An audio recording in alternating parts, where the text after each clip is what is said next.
and good morning. Today, we would be looking at text functions. Let me introduce you to text functions first. Text functions in Excel are used to manipulate and analyze text data or text strings. These functions provide the capability to extract a portion of text, combine text strings, or format numbers as text, etc. There are multiple text functions in Excel, and we'll go through them one by one to see that how these functions work. Text functions are essential for cleaning of the data, formatting the data in a certain fashion, and extracting information. I am in my Excel right now, and similar to other videos, I have created a few objectives for this demonstration. Let me show you the data first. In this data, I have name and unique ID numbers for approximately 30 people. Let's check the objectives. The objective is that from this data, I have to create passwords in multiple fashion. You might have observed some standard format of some of the texts that we get usually from government websites, like every attachment that we get from banks or any other official institution usually has a password, which is a combination of either your PAN card or your mobile number or your name or a combination of multiple things. So we'll try and do something similar in this case. So let me get the first three letters first.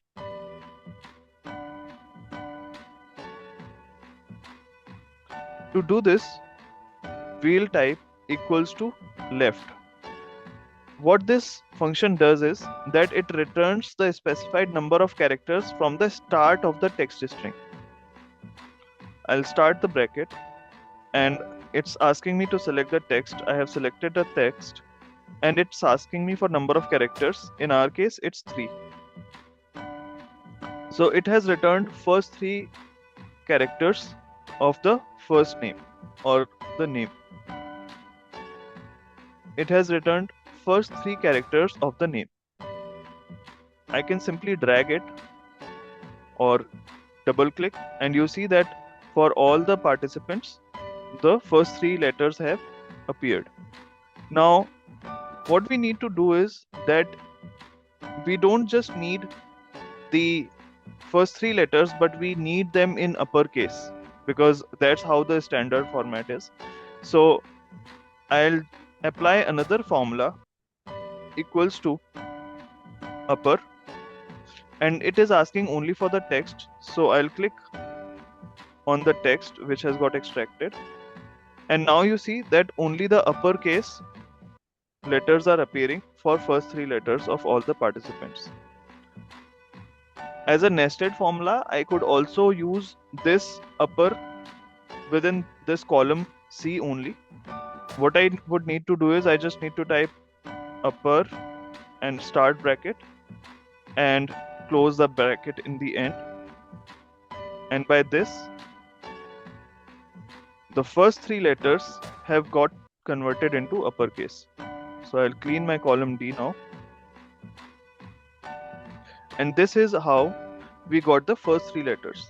Now the next is to get last 4 digits. Like we have used left, similarly there is another function right, which gives me rightmost characters of a particular text string to the number of a particular text string based on the number which we provide. So here it's asking for text. I'll just select this text here and it's asking for number characters. So I need to enter 4 here because we need last 4 digits and press enter.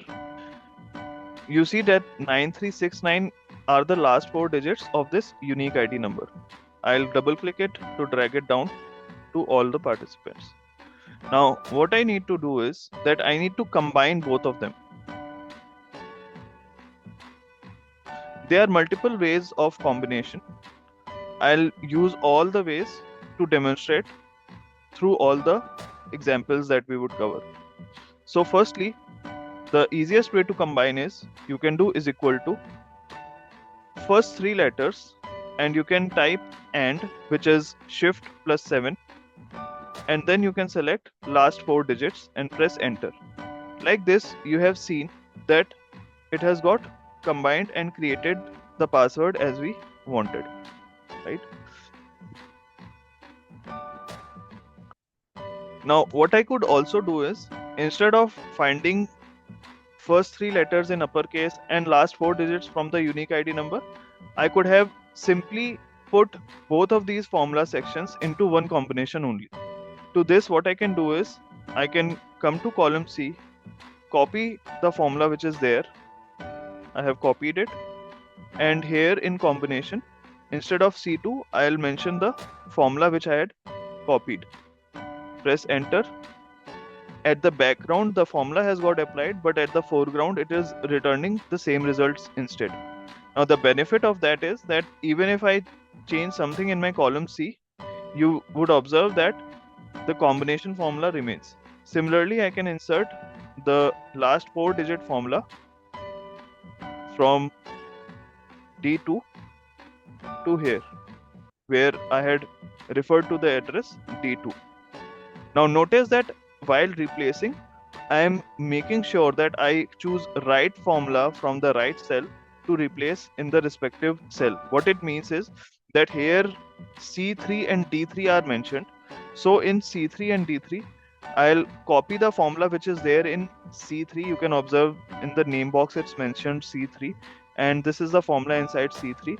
So this is what I will use to replace in C3, and the formula that I have in D3 is what I will use to replace the D3 which I have mentioned here.